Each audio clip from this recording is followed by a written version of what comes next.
Marhaba, ma'am and sir. Allow me first to introduce myself. My name is Virginia Tampos.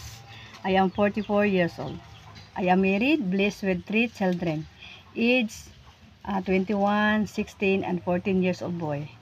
I am a college undergraduate taking Bachelor of Science in Information Technology, major in computer.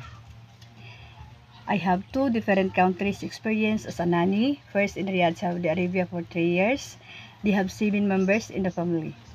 1 couple and 5 children. Age 19 years old, 16 years old, 13 years old, 8 years old, and 5 years old. My duties, cleaning the house, washing the clothes, ironing, cooking a Filipino food except Arabic food.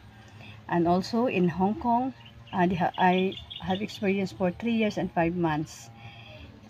My duties, to taking care of the newborn babies, and then the three boys, age 9 years old, 7 years old, and 6 years old.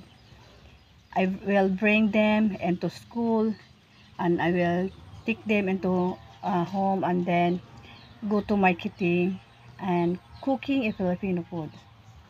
Being a nanny, I will teach them on how to proper hygiene and all, how to change their own clothes, brushing their own teeth, and also uh, take a bath.